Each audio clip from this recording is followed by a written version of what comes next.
একটি ভিডিও দেখে আমি অবাক হয়ে গিয়েছি। আল্লাহর ঘর বাইতুল্লাহ কাবা শরীফের সামনে একজন বোরকা পরিহিত মহিলা কাঁধে একটি ব্যাগ নিয়ে টিকটক করতেছে। বিশ্বাস হয় না আপনাদের?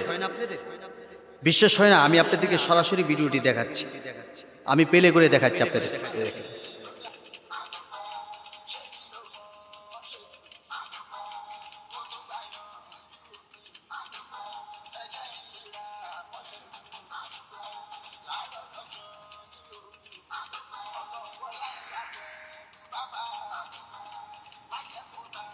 নাউজুবিল্লাহ বলেন, নাউজুবিল্লাহ বলেন। এই মহিলা আল্লাহর ঘর বাইতুল্লাহর সামনে টিকটক করতেছে। নাউজুবিল্লাহ বলেন। আমাদের উপর আল্লাহ কেন বিপর্যয় দিবে না? কেন আল্লাহ আমাদেরকে ধ্বংস করবেন না? আল্লাহ রাব্বুল আলামিন সূরাতুল আলি ইমরানের ৮৬ নম্বর আয়াতে বলছেন, ইন্না আউওয়ালা বাইতি উযিয়া লিন-নাস লাল্লাযী বিবাক্কাতা মুবারাকা ওয়া হুদাল লিল আলামিন। আল্লাহ রাব্বুল আলামিন পৃথিবীতে মানুষের ইবাদতের জন্য সর্বপ্রথম যে ঘরটি নির্মাণ করেছেন সেটি হচ্ছে আল্লাহর ঘর বাইতুল্লাহ। সুবহানাল্লাহ পড়ুন। আর সেই ঘরের সামনে একজন মহিলা টিকটক করতেছে। চিন্তা করেছেন? আল্লাহ তো আমাদেরকে ধ্বংস করেন না, এটাই তো বেশি। আল্লাহ কেন আমাদেরকে আযাব গজব করে শেষ করে দেন না? আল্লাহ আমাদেরকে এখনো বাঁচায় রাখছেন, এটা তো অনেক আল্লাহর রহম ও করম। এই জলস্থে এবং থলস্থে যে আযাব গজব আসে এগুলো তো আমাদের দুই হাতের কামাই। যহারাল ফাসাদু ফিল বাররি ওয়াল বাহরি বিমা কাসাবাত আইদিন নাস। জলস্থে এবং থলস্থে যে সমস্ত আযাব গজব আসে এগুলো দুই হাতের কামাই।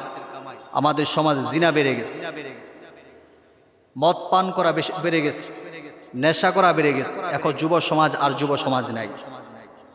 এখন যুবকরা সব বাবা খায়, ইয়া খায়, আব্বা খায়। তার নিজের আব্বা আছে, তারপর আরো আব্বারে খায়, আছে না নাই? তো আল্লাহ রাব্বুল আলামিন তো এত অপরাধ করার পরও আমাদের রিজিকের পথ বন্ধ করেন নাই, খাবারের পথ বন্ধ করেন নাই, অক্সিজেন বন্ধ করে দেয় নাই। জিনা করতেছে, আল্লাহ রাব্বুল আলামিন দরজার ভিতর দিয়া নিজ দিয়া অক্সিজেন পাঠিয়ে দিচ্ছে। এটা কি আল্লাহর দয়া না? জাআলাল্লাহু রাহমাতা মিআতা জুজইন ফাআমসাকা ইনদাহু 99 জুজআ ওয়া আনজালা ফিল আরদি জুজআন ওয়াহিদান। রাসূলুল্লাহ সাল্লাল্লাহু আলাইহি ওয়াসাল্লাম বলেন, আল্লাহ রাব্বুল আলামিনের রহমতকে দুই ভাগে ভাগ করেছে।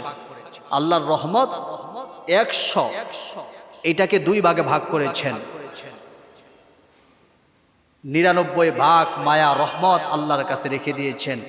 ওয়া আনজালা ফিল আরদি জুজআন ওয়াহিদান, আর ১ ভাগ মায়া সারা পৃথিবীর মাখলুকের মাঝে ছড়িয়ে ছিটিয়ে দিয়েছে। ১ ভাগ মায়া পেয়ে ঘোড়া তার বাচ্চার উপর পাও দেয় না, মা তার সন্তানকে আঘাত করে না, মা তার সন্তানকে ভুলতে পারে না। ১ ভাগ মায়া পেয়ে যে আল্লাহর কাছে ৯৯ ভাগ মায়া রয়েছে, ওই আল্লাহ ১টা মিনিটের জন্য অক্সিজেন আমাকে আপনাকে বন্ধ করে দিচ্ছে। জিনা করতেছে, মদ পান করতেছে, জিনা ব্যভিচারে লিপ্ত, তারপর আল্লাহ রাব্বুল আলামিন অক্সিজেন ঢুকাই দিচ্ছে। ও মুসলমান, আর কবে আমাদের জ্ঞান ফিরবে? আমরা কবে আর সচেতন হব? আল্লাহর ঘর নিরাপদ নাই, সেখানেও টিকটক করে ফেলেছে, টিকটকের জায়গা বানায় ফেলেছি। আমরা সেখানে গিয়ে অনেকে সেলফি তুলি, আবেগে অনেকেই তুলি। ভালো কথা ভাই, অনেক সময় আবেগ থাকে, অনেক সময় আবেগ থাকে। হ্যাঁ, আবেগে আপনি ছবি সেলফি উঠাইলেন, কিন্তু আমার কাছে সবচেয়ে কষ্ট লাগলো যে বিষয়টা, সেটি হচ্ছে সেখানে একজন মহিলা নাচতেছে, টিকটক করতেছে।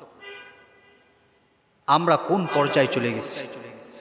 আর কবে আমরা সচেতন হব? আর কবে আমাদের জ্ঞান ফিরে আসবে? এখনো কি সময় হয় নাই?